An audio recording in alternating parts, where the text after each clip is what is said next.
একদিন আলী মক্কার ঘরে ফজরের নামাজ পড়ে, আয়না দিয়া আপন সুরু দেখে আপনায়। ওরে আয়নাতে রূপ দেখে আলী অমনি উঠিলেন বলি, আমার মতো এমন সুন্দর নাই আর দুনিয়ায়।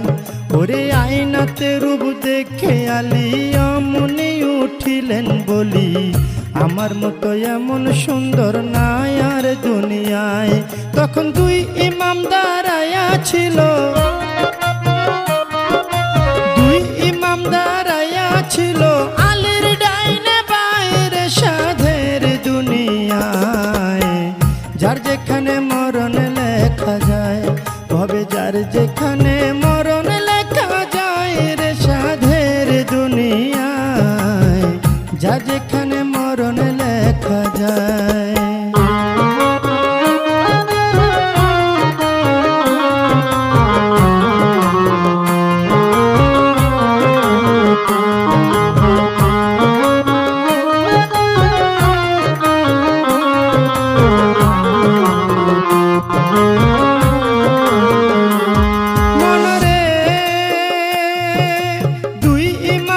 পিতার ধারে শুনে নাব্বা কই আপনারে, আপনার চেয়ে বেশি সুন্দর আছে আমার মার।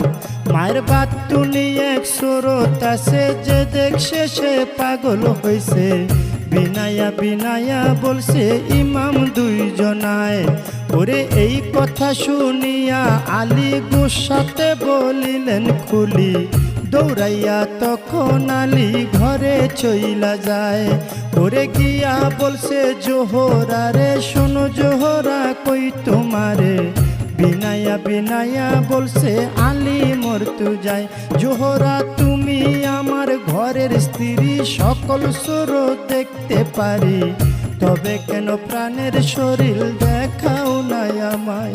তোমার বাতুনি এক সুরত আছে, দেখাও নাই কেন আমার কাছে। এই কথা বলিলেন যখন আলী মরতু যায়। ওরে এই কথা শুনে ফাতেমায় মনের মধ্যে ব্যথা পায়। ফরিয়া জানাইলেন মাওলারি দরগায়, মাওলা গো আমার বাতুনি সুরতের কথা যে কইয়া লাগাইছে ব্যথা। জহরে কহরে মরণ হয়েছেন দুইজনার। এই অভিশাপ যখন দিল মাওলাজি হুকুম করিল, ফেরেশতারা লেখা নিল আরশ মহল্লায়। মায়ে বাতিনি রূপ বাহির করে, কায়াঙ্গুলে মিশ্রণ করে, সেই রূপ ধরল গিয়া আলীর সামনায়। ওরে কায়াঙ্গুলের রূপ দেখিয়া আলী গেল বেহুশ হইয়া, তেল পানি দিয়া ফাতেমায় হুশ ফিরায়। ওরে হুশ ফিরিয়া আলী ঘরের বাইরে গেল চলি, নিরালা জাগাতে বসলো আলী মরতু যায়। এবার নিরালা জাগাতে গিয়া দুই ইমামকে ডাকাইয়া, বিনায়া বিনায়া বলছে আলী মরতু যায়।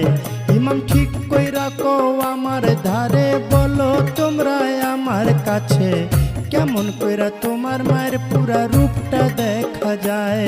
তখন দুই ইমাম কয় পিতার ধারে, শোনে নাব্বা কই আপনারে, রাত্র বেশি হইলে আসে গো নানায়।